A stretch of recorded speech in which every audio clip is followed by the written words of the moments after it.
about 1/3 of our patients usually are children below the age of 18.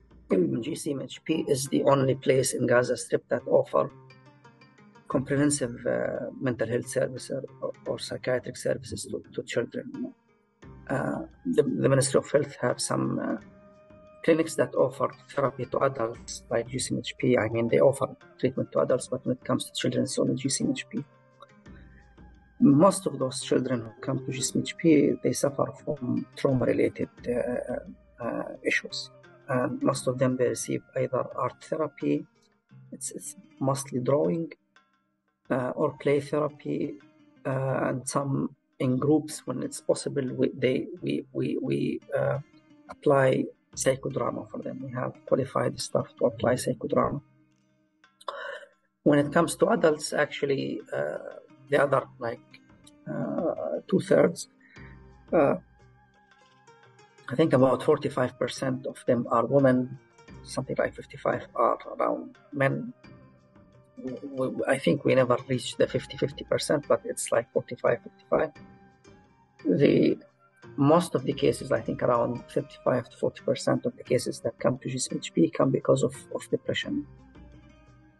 The main diagnosis, they have depression. And when we speak about depression, we relate it mainly to the loss, to multiple losses. When I speak of the loss, and now I'll try to be a psychologist, I'm a psychiatrist, but in the psychoanalysis, they say the loss is the root cause of depression. And here we speak about the loss of property, we speak about the loss of beloved ones, we speak about the loss of being able to be an active member of your community, the loss of having the opportunity of having a job despite that you are well qualified.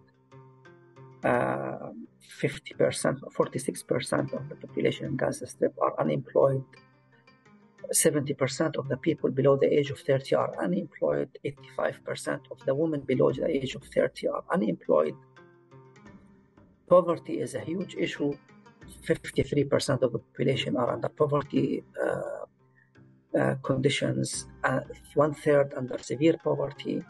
And when you speak about that, when you have 48% of the population are children, so you speak about 500,000 children live in families below the poverty rate, which means that they will have problems with just securing stationery, securing good clothing for the schools, having a very small money that allows them to buy a sandwich at school or just go with good transportation to the schools. These are all missing, and that's why the main impact on the population is a sort of depression. And then you add to that the very pessimistic view on the future, because we don't see any really improvement in the future. We look at things for the last 16, 17 years, or you can say even for the last 7 decades. Nothing is improving. We speak about systematic development that takes place in Gaza Strip. And there is no good news that is coming about the future. So the main presentation is depression.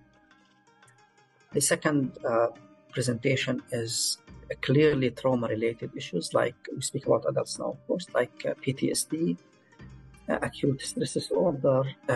We have different presentation. Also, we had a peak of panic disorder after the 2014 attacks. When you are under continuous daily attacks for a long period of time, you have this hyperreactivity of your nervous system. You cannot anymore handle things, So a lot of panic cases with panic disorders came after the 2014. And I keep saying May because I refer to May 2021. The ones in 2014 happened in July and August.